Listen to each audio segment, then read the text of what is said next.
Assalamualaikum warahmatullahi wabarakatuh. Sobat pelatihan, apa kabar? Semoga sobat pelatihan dalam keadaan sehat dan selalu dalam lindungan Tuhan Yang Maha Kuasa. Baik sobat pelatihan yang berbahagia, hari ini bersama saya, Lili Suryani, Widya Suara, Balai Diklat Keagamaan Palembang. Saya hari ini akan memberikan materi tentang strategi mendesain model pembelajaran berbasis HOT. Harapan saya, setelah selesai pelatihan ini, sobat pelatihan dapat nanti mendesain model pembelajaran berbasis HOT. Sobat pelatihan yang berbahagia, sebelum kita masuk ke strategi desain pembelajaran berbasis HOT, kita harus memahami dulu apa sebenarnya pembelajaran berbasis HOT. Tentunya sobat pelatihan yang berprofesi sebagai guru, kata-kata pembelajaran berbasis HOT bukan merupakan suatu hal yang baru. Tentunya guru-guru di Indonesia atau di seluruh Indonesia sudah menerapkan tentang pembelajaran berbasis HOT. Sobat pelatihan yang berbahagia, pembelajaran itu sendiri merupakan serangkaian aktivitas yang sengaja diciptakan dengan maksud untuk memudahkan terjadinya proses belajar.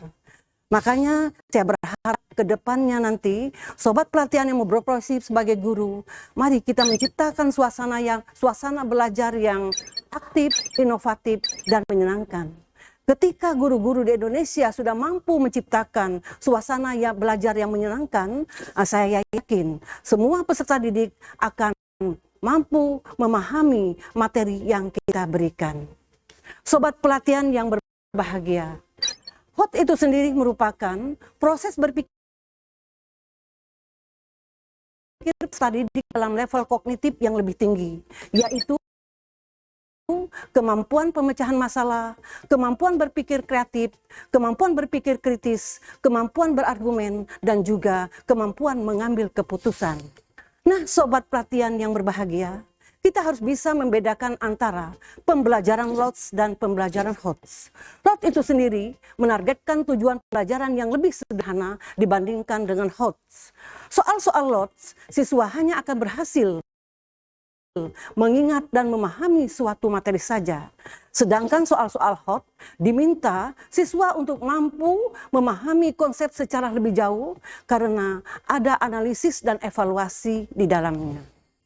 Nah, sobat pelatihan yang berbahagia, bagaimana kita menerapkan pembelajaran HOT dalam kegiatan pembelajaran? Jadi, dalam kita mengimplementasikan pembelajaran HOT, kita harus melaksanakan 3 hal. Pertama, menelaah informasi secara kritis. Kedua, menciptakan daya kreatif siswa. Dan ketiga, meningkatkan kemampuan memecahkan masalah.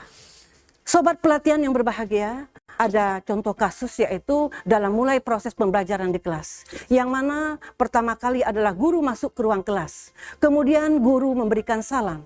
Setelah itu, guru menyampaikan kesimpulan bahasan pertemuan sebelumnya.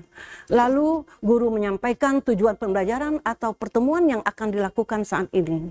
Kemudian, guru memberikan cerita tertulis kepada seluruh peserta didik, dan peserta didik ditugaskan untuk membaca cerita tersebut. Kemudian, guru mengajak peserta didik untuk mendiskusikan isi cerita tersebut. Nah, guru sudah menyiapkan beberapa pertanyaan yang sifatnya terbuka. Nah, misalnya apa yang terjadi di cerita itu, kemudian siapa yang terlibat dalam cerita tersebut, dan apa yang mereka kerjakan dalam cerita itu. Nah, di sini kita bisa melihat bahwa guru sudah mengajak peserta didik untuk berpikir tingkat tinggi. Dan juga di situ terlihat ada proses atau perlakuan saintifik juga sosial dan juga untuk mengembangkan rasa ingin tahu daripada peserta didik. Nah, sobat pelatihan yang berbahagia, untuk menerapkan pembelajaran berbasis HOT, kita bisa menggunakan model pembelajaran, yaitu ada 3 model pembelajaran yang kita bisa gunakan dalam proses pembelajaran berbasis HOT. Pertama adalah discovery learning atau berbasis penemuan. Model pembelajaran discovery learning adalah untuk memahami konsep, arti, dan hubungan melalui proses intuitif untuk akhirnya sampai kepada suatu kesimpulan. Kemudian problem based learning atau PBL, yang mana model pembelajaran problem based learning ini adalah berbasis masalah, yaitu merupakan pembelajaran yang menggunakan berbagai kemampuan berpikir dari peserta didik, bisa secara individu maupun kelompok, serta lingkungan nyata untuk mengatasi permasalahan, sehingga bermakna, relevan, dan kontekstual. Nah, ketiga adalah project-based learning atau berbasis project, yang mana model pembelajaran ini melibatkan keaktifan siswa dalam memecahkan masalah. Dilakukan secara berkelompok, mandiri, melalui tahapan ilmiah dengan batasan waktu tertentu yang dituangkan dalam sebuah produk untuk selanjutnya dipresentasikan kepada orang lain. Nah, itulah ya masalah bagaimana kita akan mendesain model pembelajaran berbasis HOT. Desain pembelajaran berbasis HOT ini berorientasi pada keterampilan berpikir tingkat tinggi atau HOTS dengan menggunakan pendekatan saintifik. Nah, kita harus memperhatikan bagaimana langkah-langkah desain pembelajaran berbasis HOT. Pertama adalah menganalisis CP atau capaian pembelajaran, kemudian tujuan pembelajaran. Dari CP itu bisa kita buat menjadi beberapa tujuan pembelajaran, bisa 1 sampai 5, bahkan bisa 1 sampai 10 dan seterusnya. Kemudian dari tujuan pembelajaran atau TP bisa kita kembangkan lagi menjadi ATP atau aluran tujuan pembelajaran. Dalam menyusun aluran tujuan pembelajaran ini, kita bisa merunut kata kerja dari yang termudah sampai ke yang tersulit, kemudian dari yang konkret sampai yang abstrak dan prosedural. Kemudian kita menentukan target yang akan dicapai sesuai dengan tujuan pembelajaran. Dari tujuan pembelajaran itu, kita bisa melihat proses berpikir C1 sampai C6 dalam taksonomi Bloom. Nah, untuk bisa membuat pembelajaran berbasis HOT ini, proses berpikir kita menggunakan C4 sampai C6. Nah, bisa kita lihat bahwa dimensi pengetahuan itu ada 4. Pertama adalah faktual. Faktual itu dari kata-kata, tanda-tanda, angka-angka, gambar-gambar, peristiwa, tempat-tempat, orang-orang, tanggal, dan sumber informasi. Kemudian dari dimensi konseptual adalah dari teori, skema, modul, dan struktur. Kemudian yang ketiga adalah prosedur, artinya bagaimana kita melakukan suatu pekerjaan, ya. Bisa kita bikin kronologis dari suatu pekerjaan dari proses awal sampai proses akhir. Itu yang disebut dengan dimensi prosedur. Kemudian metakognitif. Metakognitif ini merupakan kesadaran seseorang bagaimana ia belajar, kemampuan untuk menilai kesukaran suatu masalah, kemampuan untuk mengamati dirinya, kemampuan menggunakan berbagai informasi untuk mencapai tujuan, dan kemampuan belajar sendiri. Nah, sobat pelatihan berbahagia, kita bisa mengkombinasikan dimensi pengetahuan dan proses berpikir.